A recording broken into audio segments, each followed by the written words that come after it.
লেখক শেক্সপিয়র একটা কথা বলেছিলেন যে বিশ্বের যত মানব আছে প্রত্যেকেরই ব্রেন কিন্তু সমান, প্রত্যেকেরই ব্রেন কিন্তু সমান। তাহলে একজন মাধ্যমিক পাসই করতে পারলো না,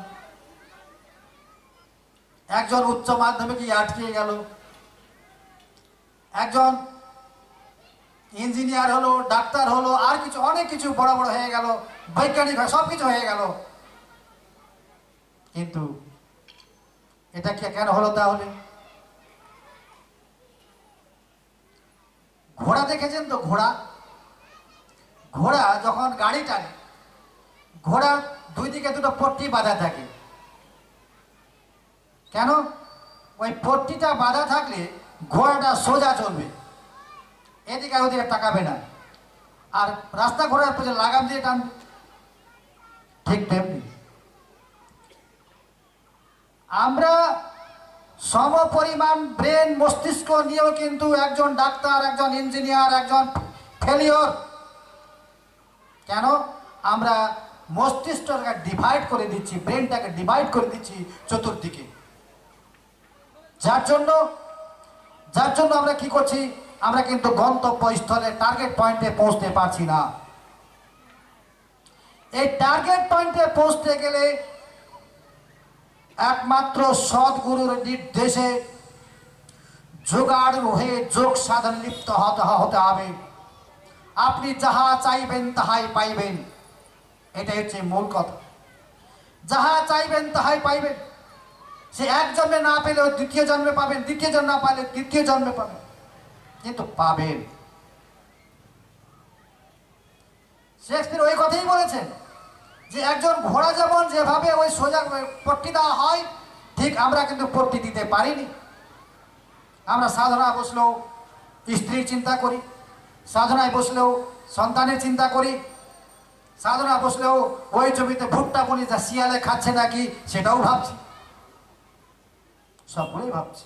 আবার সাধনাতে বসে সাধনা করতেন কে? বামা খাপা। সাধনা করতে করতে বীরভূম থেকে ঢাকা আদালতে গিয়ে মামলা উদ্ধার করে নিয়ে এসেছিলেন। উনি কিন্তু সাধনাই ছিলেন। সাধনা করতেন রামপ্রসাদ, সাধনা করতেন শঙ্করাচার্য, জগৎগুরু শঙ্করাচার্য। সাধনা বসে আছেন, সাধন করতে করতে করতে অমুক ভক্তের সঙ্গে দেখা করার প্রয়োজন, সাধনা থেকেই চলে গেলেন। এই বলবো সাধনা, এটাই সাধনা। আমরা কিছুই করছি না। একটু আগে বলেছি আমরা হচ্ছি প্রতারক।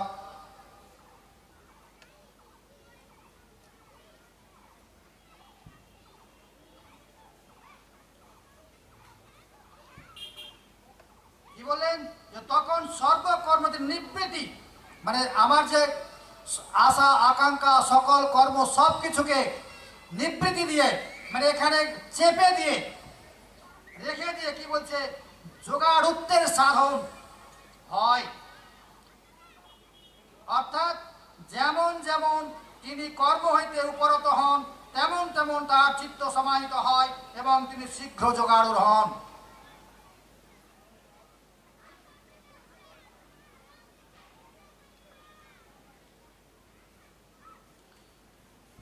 যদা হীনেন্দ্রিয়ার্থেষু ন কর্মসনুসজ্জতে সর্বসংকল্প সন্ন্যাসী যোগাড়ুতস্তকদচ্যতে উদ্ধরেদাত্মতানাত্মানং নাত্মনাম বাসাদয়েৎ আত্মৈব আত্মানং বন্ধুরাত্মৈব রিপুরাত্মনা।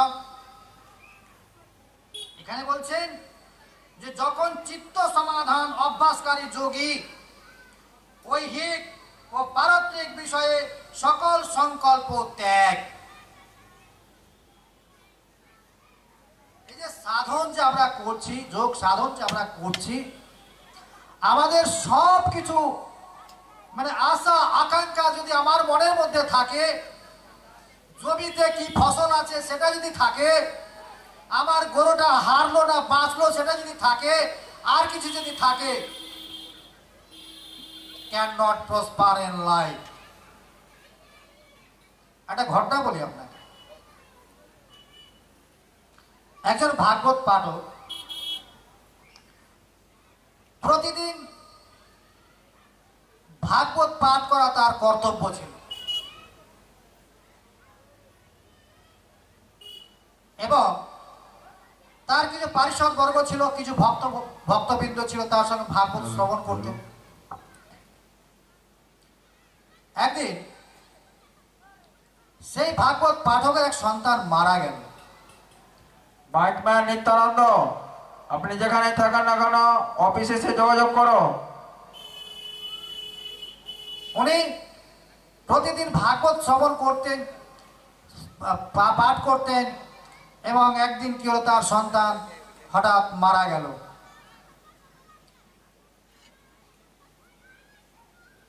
তো যখন ভাগবত পাঠের নির্দিষ্ট সময় যখন হয়ে গেছে,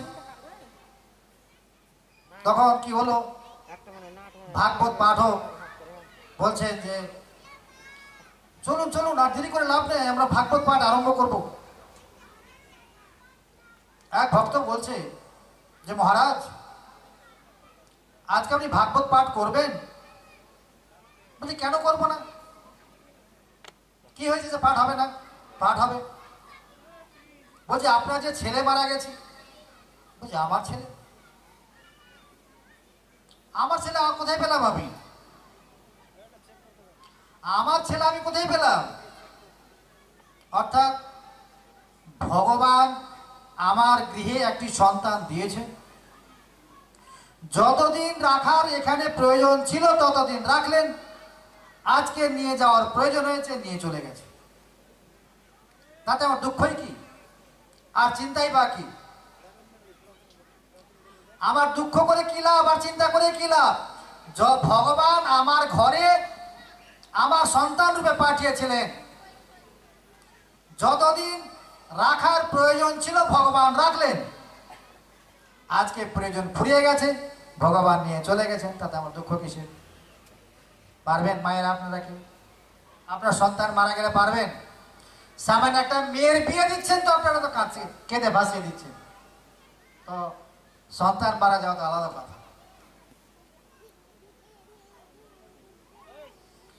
কি বললেন?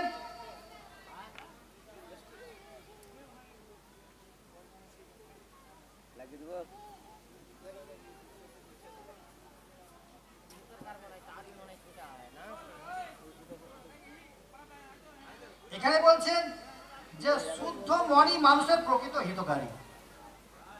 শুদ্ধ মন, যে সাধন সাধন করতে গেলে, সাধন করতে করতে শুদ্ধ মন হয়, ধ্যান করতে করতে মানুষের শুদ্ধ মন হয়। মুক্তির হেতু, এই মুক্তিতে কয়েকবার আলোচনা হয়ে গেল। বিষয়াসক্ত মনই মানুষের পরম শত্রু। আপনার শত্রুকে, আপনার শত্রুকে? আমার মধ্যে এই যে শত্রু রয়েছে, কি? কাম, ক্রোধ, লোভ, মদ, মাৎসর্য। কাম, ক্রোধ, লোভ, মোহ, মদ, মাৎসর্য, ষড়রিপু 10 ইন্দ্রিয়, এরা কিন্তু চতুর্দিক দিয়ে আমাদেরকে টানছে, এইভাবে পেছনে টানছে। কিন্তু আমার লক্ষ্য কি?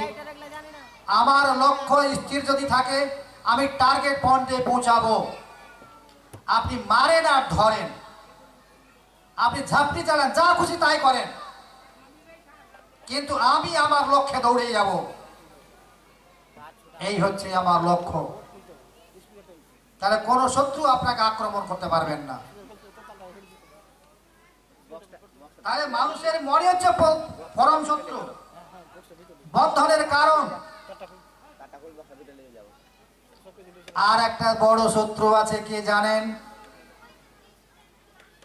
আর একটি বড় শত্রু যে কামিনী কাঞ্চন। ঠাকুর শ্রী রামকৃষ্ণ পরমহংসদেব বলতেন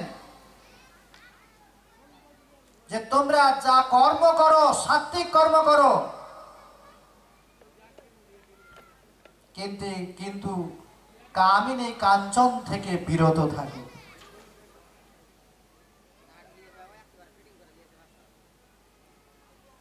স্বার্থপদাবলীতে কি বলছে?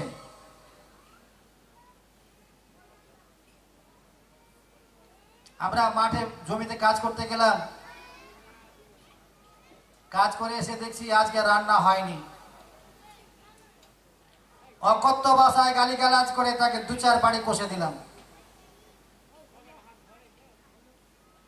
মারলাম, গালিগালাজ করলাম।